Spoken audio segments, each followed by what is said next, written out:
Hi, and welcome to 30 mixed media cards in 30 days. I hope you're joining me for all of them, but if this is your first one, please feel free to join us. You can find all the others on my channel, on the screen, in the description below. You know the score. But today, we're going to make this card here. We're going to use a technique called flower pounding, or as you can see here, I've used leaves, and let's get started.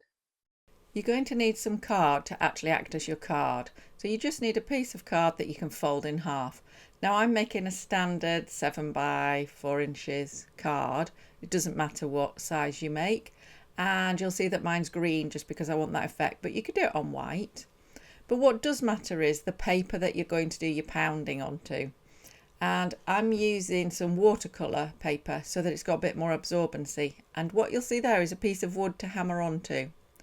A little hammer, and it's ideal if you've got a bigger piece of wood, but I just haven't at the moment, so I'm going to do it on there. And then you want your flowers or your leaves. Oh, the sun's come out to make sure we get no nice continuity on this video. Oh, gone again.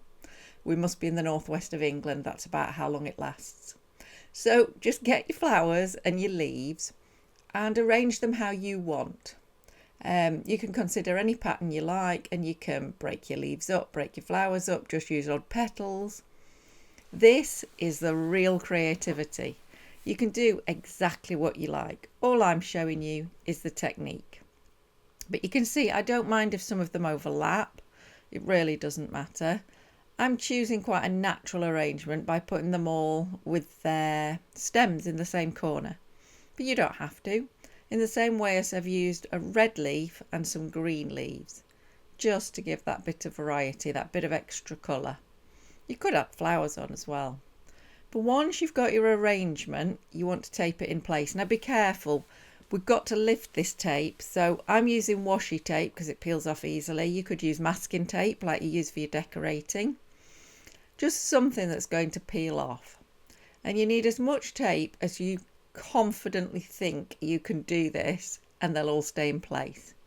So you can see, because of my design, I'm going up that longer section as well, and I really do think that'll hold it in place.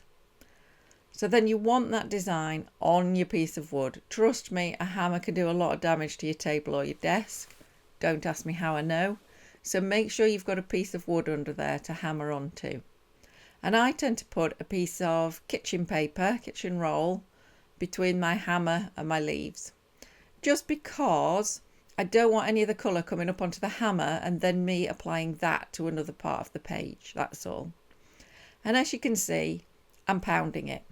We're not talking great big swinging the hammer above your head, just lots and lots of hammering.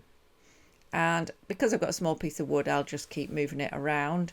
And just go over and over and over, because what you're doing is forcing the liquid out of your flower and your leaves, and it's taking the colour with it. And you can check, has it gone or not, just by peeling a little bit of tape back. Now I apologise for it jumping about a bit, but as you can imagine, I'm hammering, so it is just making everything jump a little bit, including the camera, so I apologise for that. But just keep pounding away. I've sped this up, so don't be surprised if it takes you a little while to get that colour to transfer. And this really varies by flower and leaf, so a little bit of experimentation goes a long way here.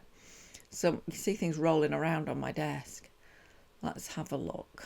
Oh, I'm still not getting that green. You can see the red's coming out really well, but some of these green leaves are not so keen to give up their colour.